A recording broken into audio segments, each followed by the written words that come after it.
তোমরা অনেকেই আমার কাছে জানতে চেয়েছিলে যে দিদি তোমার বোনাসটা কিভাবে চালু হলো। তো আমি সেই হিসাবে তো ওইভাবে তো কোনো নিয়ম নেই, কিন্তু আমি কীভাবে করেছি আমার প্রোফাইলটা মেনটেন আমি সেটা বলতে পারি।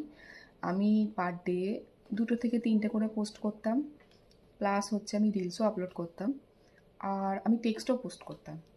তো এগুলো আমি কন্টিনিউয়েশন বজায় রেখেছি। হ্যাঁ, স্টপ করবে না, পার ডে করে যেতে হবে কন্টিনিউ, তাতে তোমার কমেন্ট আসুক না আসুক তোমাকে করে যেতে হবে পোস্ট। তো এইভাবে করতে করতে তারপর ওরা আমাকে একটা অ্যাপ্লাই পাঠালো যে ইন্টারেস্টেড কিনা আমি বোনাস সম্বন্ধে। তো আমি সেটা অ্যাপ্লাই করতেই আমার 3 দিনের মধ্যেই বোনাসটা চলে এসেছিলো সেটা।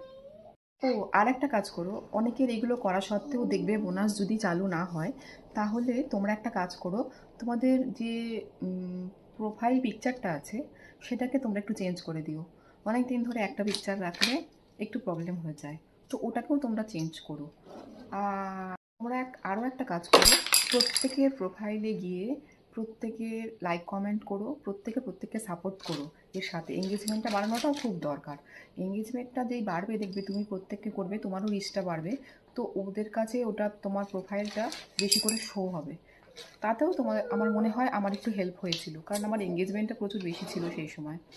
বোনাস তো যেখানে লার্ন মোর দেখায় তার পাশে একটা অপশান দিয়েছিল আই অ্যাম ইন্টারেস্টেড বলে, ব্লু কালারের একটা ব্লিঙ্ক করা ছিল। তো ওটাকে আমি ক্লিক করতে ওর ভিতরে আমাকে একটা বক্স আসে, একটা বক্সের মধ্যে অ্যাপ্লাই করতে দেয় যে আমি যে ইন্টারেস্টেড এটা ওদেরকে জানানোর জন্য।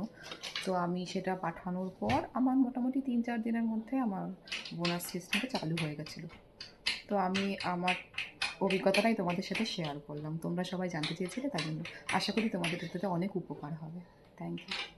এছাড়াও কিন্তু তোমরা অবশ্যই প্রত্যেক দিন একবার করে সাপোর্ট ইনবক্সটা চেক করে নিও, যাতে তোমাদের কোনো ভায়োলেন্স আছে কি না। যদি সেটা থাকে তো তোমরা ক্লোজ করে নিও, তাহলে আশা করি তোমাদের বোনাসটা তাড়াতাড়ি চালু হয়ে যাবে।